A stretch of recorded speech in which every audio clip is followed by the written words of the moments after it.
Welcome back to the Common Chaos podcast. This is your host, Carmen Radford, and today I'm joined by Minniina, a wonderful personal trainer and positive psychology coach. She has somehow intertwined the two most important things in our journey, really, to get a really good balance in life. So, welcome. Thank you for being here. Thank you for having me. So, actually, I was going to start a little bit with my journey because I think you might have a little bit of insight for me. I played loads of sports growing up, and so exercise was really just a side benefit of my favorite activities.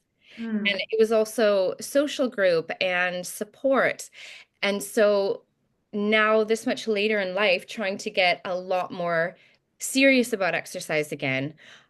I feel like I have to figure out now because I'm not playing sports. I'm learning golf a bit and I would love to play football again, but realistically, like the mom life is real. There's not a lot of time.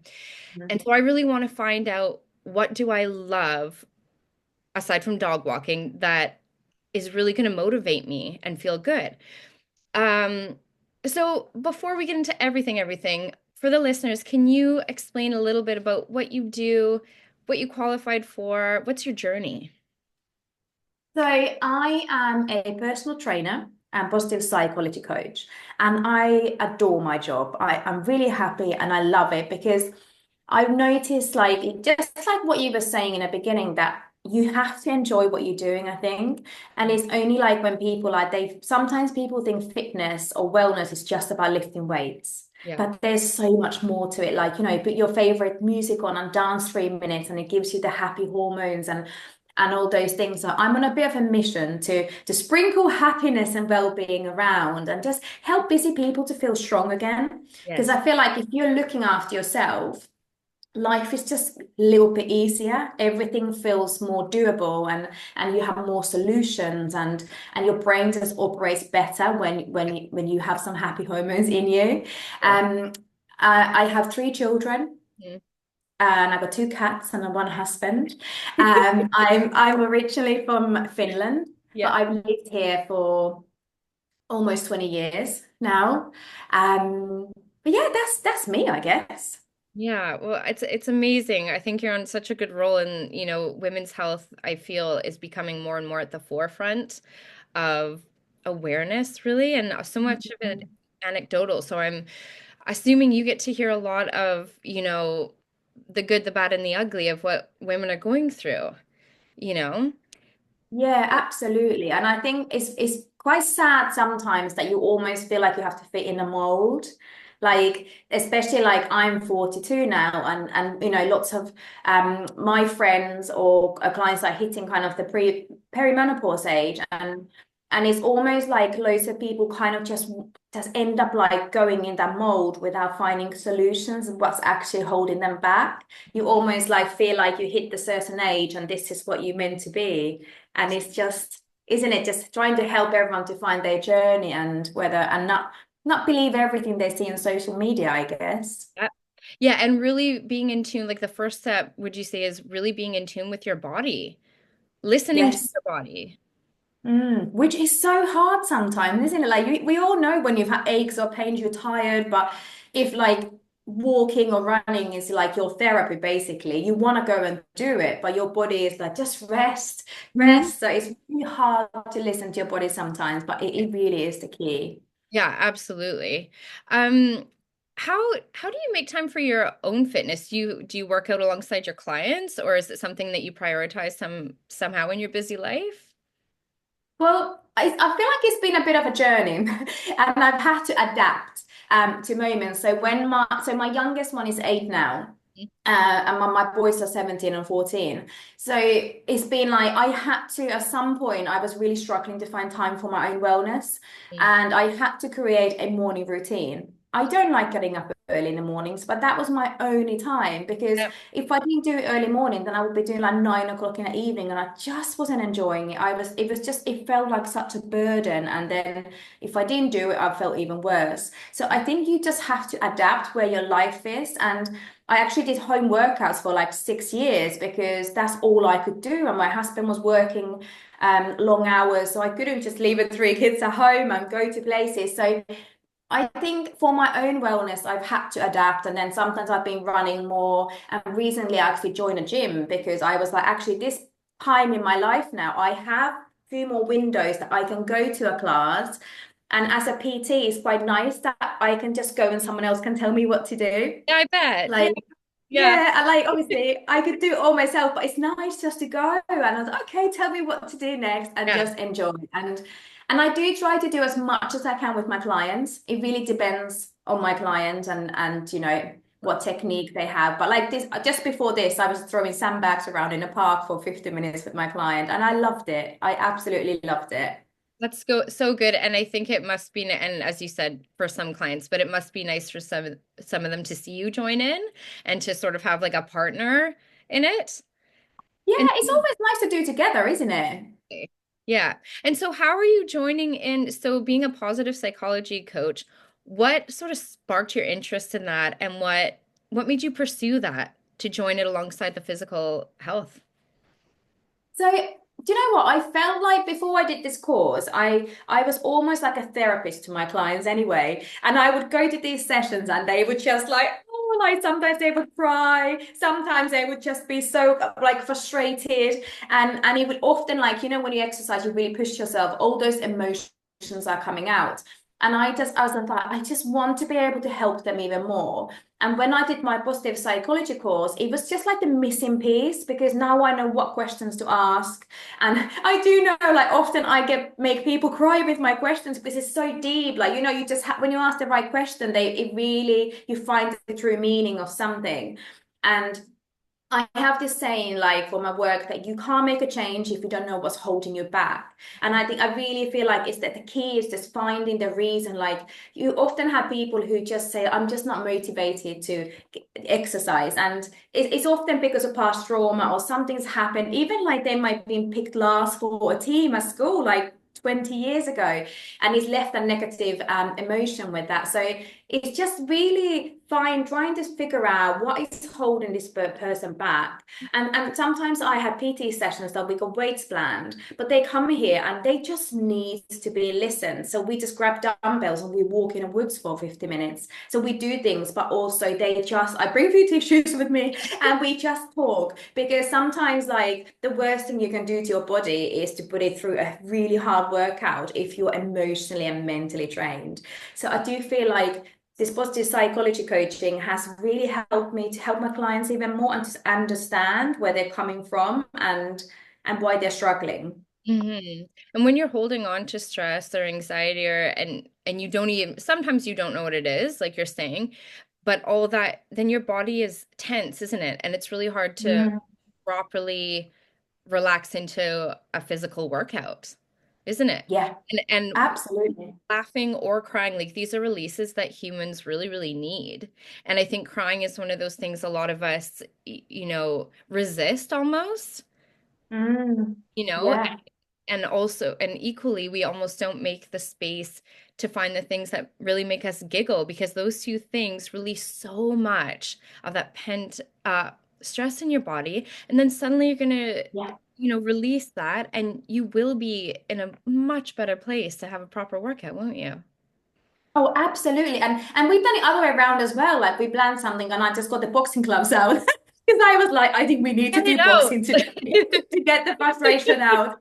So it's just like, yeah, just doing it with the mindset and yeah, and yes, if your body is really exhausted, yeah, you just gonna feel like you're failing because you can't lift the weights you normally lift, you can't do the jumps you normally do. So it's like no one wants to leave a session like they failed or they feeling super weak and all those things. It really is, it's quite hard sometimes to read your client actions. Like, what do they actually need? Like, what do they need that they can leave little bit happier, little bit feeling even more fabulous, just those tiny little changes. That's what you kind of want them to leave with. So it is kind of tricky sometimes to decide what it is that they need. But how wonderful. I think I absolutely love that you're doing both of those things in harmony because you're going to help people so much more doing that. Like you really are, and they're going to feel so much more empowered. And it's just this holistic look at health, which is what we really need, isn't it? Yeah, definitely. So, what are your favorite activities. I know that you just tried high rocks, which looks incredible and also incredibly challenging. Can you tell us a bit about it?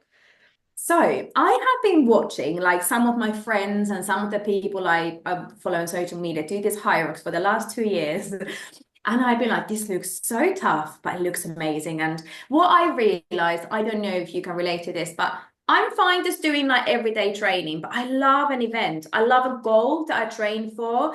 And I'm sometimes it's nice not to have that, but quite often I love a deadline. I just love I love a purpose. I like purpose to train for something. So Yeah. I was looking into this and last year, like in when I was writing my little goals for this year, my little bucket list, I was like, I really want to do high rocks this year. So Mm. when I got this opportunity, like, I don't know, less than 4 weeks ago, I was like, can I do it? And I just threw myself into it. And it was a women's double, which like anyone who's thinking of high rocks, I think doing the double first is the best way because you're sharing, you both have to run, but there's 8 different exercises. So you share those exercises. So you kind of get a breather as well. Hmm. But do you know what? It is so inclusive environment. There's all different shapes and sizes and ages and abilities. I mean, don't get me wrong, the top ones, the elite ones, they are the most lean and fit people I've ever seen. But like kind of the open category, I think it's very everyone's welcome.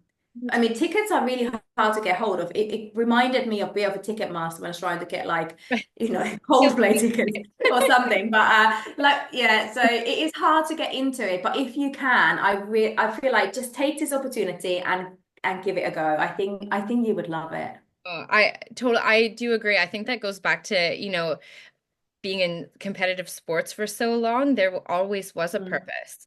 You wanted Yeah. to show that up for your team, and so you had to show up for yourself. You Mm. had to train, you had to put in the work, and yeah, and having a goal. And it's all the little intrinsic rewards. So I think it's great to have that, ultimate goal, and then at each one of your workouts or whatever activity you're doing for well-being, making sure you're doing it in that purposeful way so that you get those little intrinsic rewards, Yes. right? Yes. Little hits of And happiness. Yeah. yeah. One of the things I talk with my clients, like, for example, if my client wants to lose weight, one of the things I get them to do always because of this little goal is like, I was like, is there any outfit that you really want, it's a little bit too tight, but you love it and you're feeling a bit sad you can't wear it, but you really want to feel fabulous in it again? And they put that outfit on, they take some photos, and that is their goal. So then every week I say, like, take a picture in this outfit in so you can see the change because the scale doesn't always change or it's hard to sometimes measure your strength. So I was like, to take this outfit that, for example, you want to now wear for, I don't know, end of May or in 3 weeks time, take this outfit as your goal. And because it's so motivating, you can keep trying it on like a couple of times a week or once a week, and then you're gonna feel so amazing when it's on. So that's a different goal from event or something like that. But it's just everything, like you just gotta find what matters to you the most, don't you? And then focus on that. Yeah, absolutely. Absolutely. I love that. And that's what you're doing is you're targeting what your client needs. And that's amazing. Mm. So how has your knowledge and your career and your experience, how has it trickled into family life? And what do you think your kids are maybe observing, or how do they respond to your really wonderful look at health? Um, we've always been a very active family. And I think, and I know you can be active parents and your kids may not pick it up. I know that can happen too. But yeah, we've always loved doing activities, and my kids have always had hobbies. To the point that I've actually had to be like, okay, I think that's too much. I think you need a rest day. So just finding a balance that way around. So, Yeah. and we love like doing skiing together. And now that the kids are older, it's obviously it changes, adapts, doesn't it, when your children get older or if, when they're tiny. And now like I love going for a family walk with them, and we can walk the pub or something. And two of them are teenagers and they may not want to always do that with us, but so I'm not saying we do that every weekend, we Yeah. don't, but when we do, it's absolutely lovely. And what I really hope that this will teach them that fitness and wellness is part of your life, Yeah. that it's not a burden, it's something that you you have to do, but something you want to do. And that's why I always say to my clients, because most of my clients are, I just can't find time to exercise. And lots of people feel like they can't exercise with the kids. They have to find a child-free time to exercise. And I'm always like, just it does. I know that the workout may not be as amazing as it would be without them if they come interrupt you a few times. But I was like, but you're teaching them. Your Yeah. children are always watching you. So it's like, do exercise in front of them if you can. I know sometimes you have to pause it 10 times, but you're teaching them and they might join in, even if they do like a one press up with you. Hey, that's amazing, isn't it? It's just, and you kind of teaching those life habits for them. So when they are older, they will hopefully not like question it twice that they have to fit some workouts in, and I have to schedule my workouts in. They don't happen otherwise. Yeah. But then hopefully that is like I will schedule my work. I schedule my workouts in same time. And I guess it's part of my work a little bit as well. But yeah, I just hope my children will be inspired to stay active and just find things that make them happy. And Yeah. it's really nice that I did the high rocks, and now my eldest one wants to do high rocks, and I said, oh, let's try to find mixed doubles and we could do it together. And I found like there's a little one's high rocks as well, and I'm trying to find out how we can do it. 'Cause my two youngest I think would do that one. And yeah, and I love it. And when we go skiing, it's nice because there's a bit of an age gap with my children. So it's nice that something we can all do together. Of So I course. just always think the more active we can be as a family, I guess more memories we make, and we make better habits for their adulthood as well. Yeah, absolutely, absolutely. Amazing. Yeah, I think I do. I feel like I sympathize when, especially a busy mom is like, it's really not motivating to try and do a proper workout with your kids and your stop and go and Mm, go. But, when my kids were little, I had, two under, did I have two under three? Yeah. And, yeah. I would dance with them in their carrier and then start, doing like sit-ups with them or whatever. And then now as they get older, we do bits of yoga and we do breathing, and it's not for an hour or even a half hour. It's like 5 minutes of stretching, 3 minutes of stretching. You know, when you're feeling worked up, they know to breathe now. Sometimes like on their Mm, own, they'll remember that. And mm, yeah, it's just laying all these foundations, isn't it? And but my kids are both really active as well. And so going for a walk, I mean, we've got two dogs, and every once in a while they'll moan, I don't want to take the dogs out. Well, we have dogs, we have to get out. It's good for them, it's good for you. yeah, And it is just going to be something that they remember. I mean, I think that's probably why we have dogs now, because I grew up with dogs, and every yeah, weekend just family walks. And now those are yeah. some of my favorite memories, So yeah, I think you're very right. Just weaving it into your family life. They watch you and they learn, don't they? And Ab- they learn the good and bad, don't they? Like, so if you can Yeah. choose more things that are beneficial for them, then amazing. But obviously, they will learn lots of things from us. But yeah. Yeah. Is there anything maybe like a little inside knowledge that you could maybe give some tips to women around our age? I'm 37 and I feel like almost everything I listen to, podcasts and stuff, we're all touching on perimenopause, menopause, and a doctor on a podcast I listened to earlier today, he was a man and he was saying about his wife, he realized when she started experiencing perimenopause symptoms, there's no package that a doctor is going to give you and say, here you go, this is going to help. Mm. So we're really trying to help each other. Is there anything that you would want to add about that?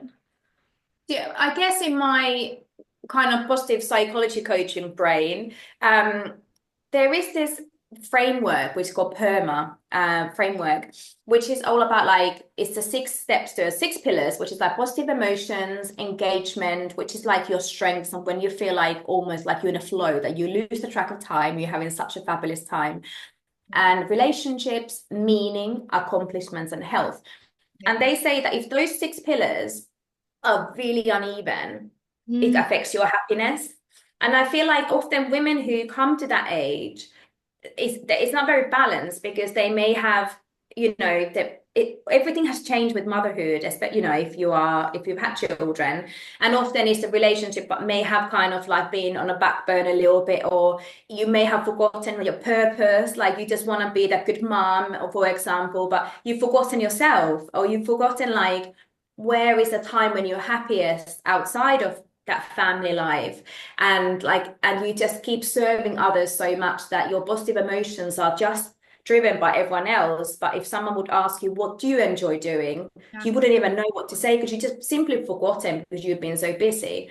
So I would add to that that if you make sure that you look after yourself and you know what makes you happy, I think it will help with the perimenopause as well, because when those hormones start changing and you start having like up and downs, and suddenly you're so angry, don't know why, and all those things, or lots of women start getting more injuries. Like if you have a hypermobile when you're younger, the hormone changes can make it worse again. And I noticed on my right side I'm started getting more injuries now, and it's just bizarre, and I'm just like, wow, like why? And one of my clients was experiencing the same, and actually she went to see a doctor about it.